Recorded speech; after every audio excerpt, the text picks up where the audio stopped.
കാണുന്നില്ലല്ലോ. പിന്നെ എന്തുകൊണ്ട് ഈ സാധനങ്ങളൊക്കെ ഇങ്ങനെ തെറിച്ചു വീഴുന്നേ? ഓ നോക്ക്, അതെന്താണെന്ന് നോക്ക്. അല്ലോ, ഇത് വലിയ കൊടുങ്കാറ്റാ. വാ നമുക്ക് പോകാം. ശിവ, നീ പുറത്തിറങ്ങണ്ട.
നാശത്തിന്റെ വേറൊരു പേരാണ് ടൊർണാഡോ. ഇന്ന് ഈ വേദ നഗരത്തിനെ ഒരു കലക്കങ്ങ് കലക്കി ഞാൻ. ഡേവിഡ്, നാളെ നീ ട്വിസ്റ്ററിൽ പോകുമ്പോൾ പേടിച്ചിട്ട് ഒരുത്തനും വീട്ടിൽ നിന്ന് പുറത്തിറങ്ങില്ല, അറിയോ? പക്ഷേ ടോർണഡോ, വീട്ടിൽ നിന്ന് ആരും പുറത്തിറങ്ങില്ലെങ്കിൽ നമ്മൾ എങ്ങനെ പിന്നെ മോഷ്ടിക്കുക?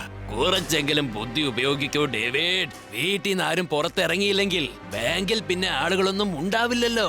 പിന്നെ നിനക്ക് ബാങ്കിൽ നിന്നും കൊള്ളയടിക്കാൻ വളരെ എളുപ്പമല്ലേ? സിറ്റിയില് ആദ്യമായിട്ടാണ് ഇത്രയും ഒരു സംഭവം സംഭവിച്ചിരിക്കുന്നത്. ഒരു പക്ഷേ ഇത് ഗ്ലോബൽ വാർമിംഗ് കാരണമായിരിക്കും ഇതൊക്കെ നടക്കുന്നത്. ഈ നഗരത്തിൽ ഒരു വൻ നാശനഷ്ടമാണ് ഉണ്ടായിരിക്കുന്നത്. ഇന്ന് നിങ്ങൾ കാണൂ ട്വിസ്റ്ററിനെ പറ്റി ഞങ്ങളുടെ മുഖ്യ പരിപാടി ചുഴലിക്കാറ്റ്. മുത്തശ്ശ, പെട്ടെന്ന് എങ്ങനെയാ ഈ ചുഴലിക്കാറ്റ് വന്നത്? ആഹാരം കഴിക്കുന്ന സമയത്ത് സംസാരിക്കരുത് ശിവ. മിണ്ടാതെ വേഗം ആഹാരം കഴിക്ക. കാണാൻ മറക്കരുത്. അതെ അതെ, ഞങ്ങൾ കണ്ടു കഴിഞ്ഞു. ഓ, വേറെ പണിയില്ല.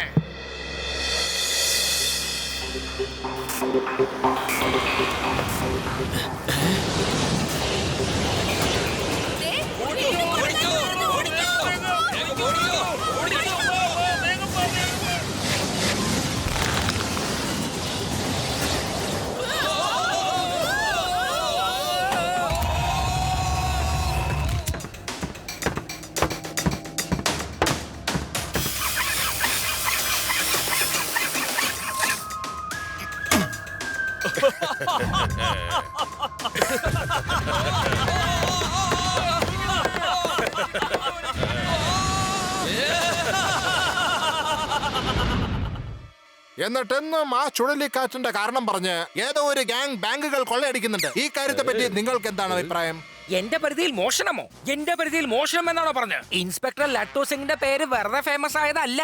ഇവിടുന്ന് 50 കിലോമീറ്റർ ദൂരെ കള്ളന്മാർ മോഷ്ടിക്കാൻ വന്നാലേ അവിടുത്തെ ആൾക്കാർ പറയും വേണ്ട മോഷ്ടിക്കരുത്, അല്ലെങ്കിൽ ലട്ടു സിംഗ് ഇപ്പൊ വരുന്നു. സാറേ, അലാറടിക്കുന്നു, വേദാസ് ബാങ്കിൽ കള്ളന്മാര് കേറി. എടാ റാം, വേദാസ് ബാങ്കിന്റെ ലോക്കർ ആരോ പൊളിക്കാൻ നോക്കുന്നു. ഫയർ എന്ന്. സാറേ, കള്ളന്മാര് കയറിയത് വേദാസ് ബാങ്കിലാ, ഇവിടെയല്ല. വാ, ബാങ്കിലേക്ക് പോകണം. താൻ ഇവിടെ എന്ത് ചെയ്യാ? വേഗം വാ.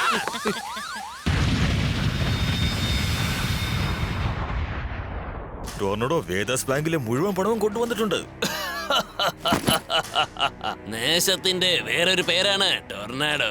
ആർക്കും ഒരിക്കലും സംശയം തോന്നില്ല കൊടുങ്കാറ്റ് മുഖേനയാ കളവ് നടന്നു എന്ന്. ഇനി ഒരു ബാങ്കും കൂടിയേ ഉള്ളൂ, അത് ഞാൻ കൊള്ളയടിക്കും.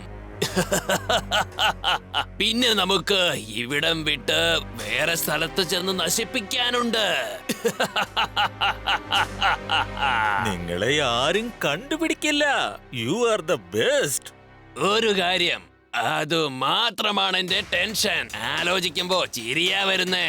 എന്നെ എതിർക്കാൻ അവന് നല്ല ധൈര്യമുണ്ട്. കാണാൻ നമുക്ക്. അതാരാണെന്ന് പറയൂ.